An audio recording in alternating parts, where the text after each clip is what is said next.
안녕, 캣 워너비. 나야, 이 구역의 미친 고양이, 가시캣. 워너비들, 드디어 온갖 논란의 중심에 섰던 션 디디콤스의 운명이 결정됐다는 소식이야. 결론부터 말하자면 유죄는 맞지만 최악은 피했다고 할 수 있어. 최대 무기징역까지 갈 뻔했던 무시무시한 혐의는 무죄를 받았거든. 대신 그보다 가벼운 혐의 2건에 대해서만 유죄 판결을 받았다고 해. 이 2건으로도 각각 최대 10년, 총 20년의 징역을 받을 수 있대. 과연 재판에선 무슨 이야기가 오갔을까?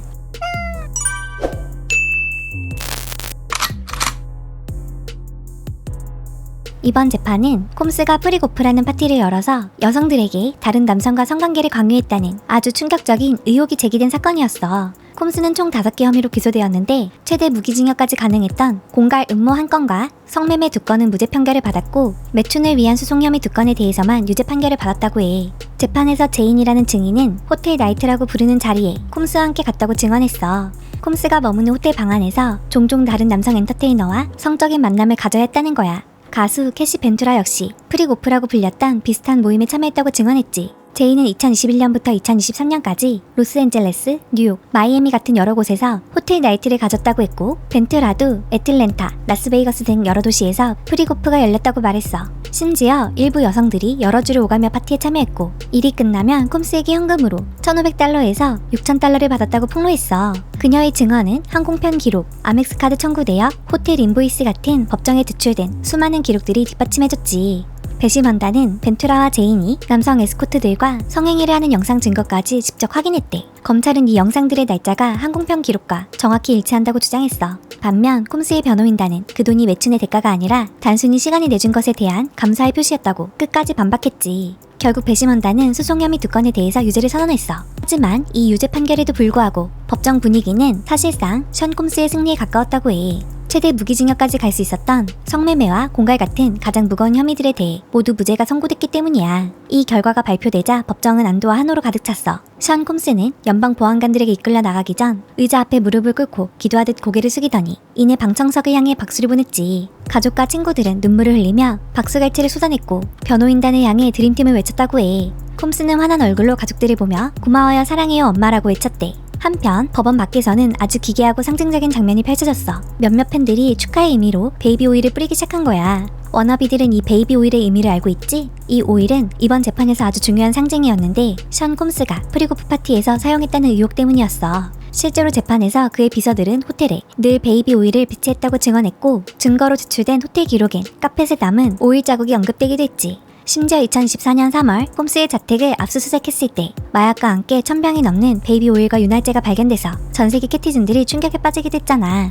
환호도 잠시 법정은 곧바로 보석 문제를 두고 싸늘해졌어. 변호인단은 콤스가 선고를 기다리는 동안 100만 달러의 보석금을 내고 풀려나게 해달라고 요청했지. 하지만 검찰은 폭력성과 도주 우려를 이유로 강력히 반대했어. 결국 판사는 콤스가 지역사회에 위협이 되지 않는다는 걸 입증하지 못했다며 보석을 기각했지. 판사가 보석을 기각한 이유는 아주 명확했어. 첫째, 재판 과정에서 변호인단 스스로 콤스의 가정폭력을 인정한 점. 둘째, 캐시 폭행 영상에서 드러난 끔찍한 폭력성. 그리고 마지막으로 연방수사관의 자택 압수수색 이후에도 또 다른 피해자에게 폭력을 행사했다는 점을 지적했지. 판사는 이 모든 행동이 법을 무시하는 태도와 폭력적인 성향을 명백히 보여준다고 덧붙였어. 결국 콤스는 플로리다의 호화로운 자택으로 돌아가려던 계획을 접고 선고일까지 차가운 깜빵에서 지내게 됐어.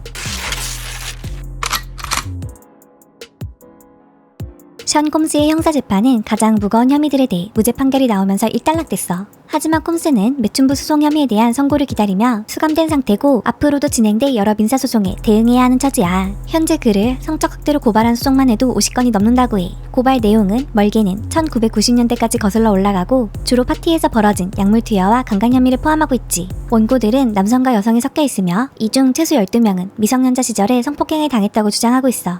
판결 직후 콤스의 변호사 에리카 울프는 성명을 발표했어. 이번 결과로 민사소송들이 돈을 뜯어내려는 조작된 시도라는 게 증명됐다.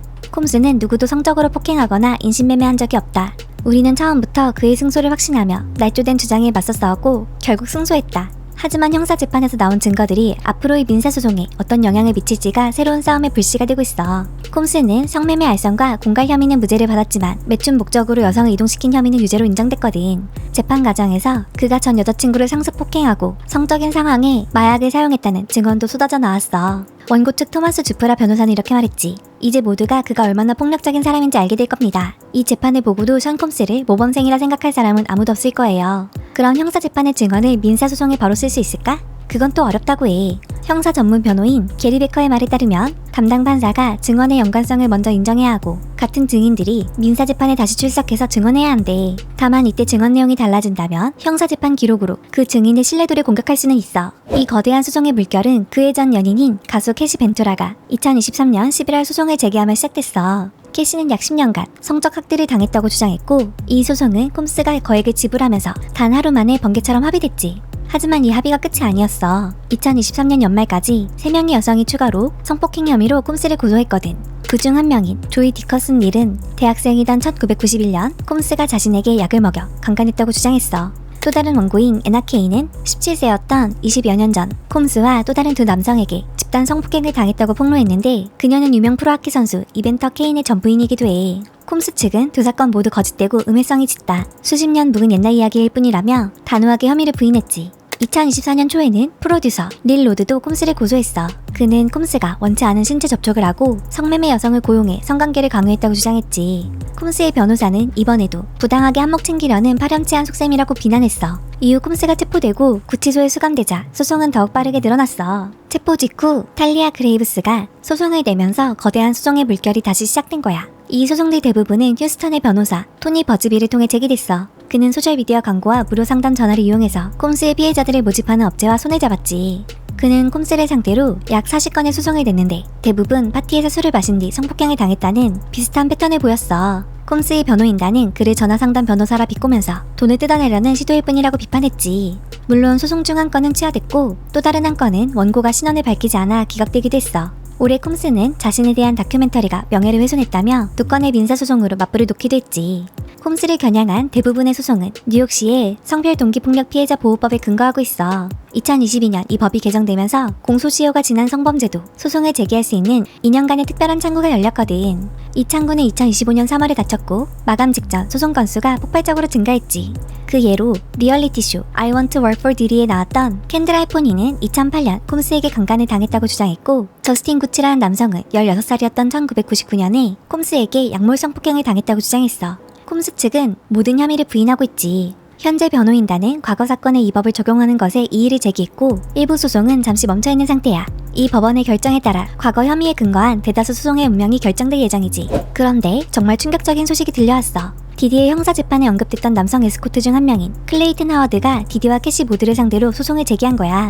프리고프 파티에서 데이브라는 가명으로 불렸다는 하워드. 그는 소장을 통해 충격적인 주장들을 쏟아냈어. 캐시에게 성병을 옮았을 뿐만 아니라 자신이 캐시를 임신시켰지만 캐시가 말없이 낙태했다는 거야. 그 후에도 보호 조치 없는 성관계는 계속됐다고 주장했지. 참고로 하워드는 디디의 형사재판에서 검찰이 지목한 7명의 남성 에스코트 중 한 명이기도 해. 그는 2009년부터 5년 넘게 디디와 캐시가 자신의 성적 패티시와 야망을 만족시키는 오락거리로 이용하며 인신매매했다고 주장했어. 하워드는 이러한 끔찍한 일들로 얻은 신체적 정신적 피해는 물론이고 밀린 임금과 의료비 등에 대한 보상을 요구하고 있어. 이번 재판은 거의 7주 동안 진행됐고 34명의 증인이 증언대에 섰어. 흥미로운 점은 이들 모두 검찰 측 증인이었다는 사실이야. 디디의 변호인단은 단 한 명의 증인도 부르지 않았거든. 대신 검찰이 혐의를 완벽하게 입증하지 못했다고 주장하기만 했어. 판사는 선고일을 10월 3일로 제한했지만 변호인단이 원한다면 날짜를 앞당길 수 있다고 말했어. 변호인단은 선고를 최대한 서두르고 싶다고 말했지. 심지어 판사만 괜찮다면 선고 전 조사까지 생략하고 싶다는 뜻을 내비쳤대. 그런데 디디에게 아직 마지막 변수가 하나 남아있을지도 몰라. 바로 트럼프 대통령에게 사면을 받을 가능성이야. 트럼프는 이미 디디의 사면을 고려해보겠다고 말한 적이 있거든. 과연 션 디디 콤스의 운명은 어떻게 될까? 엑소엑소 가시켓.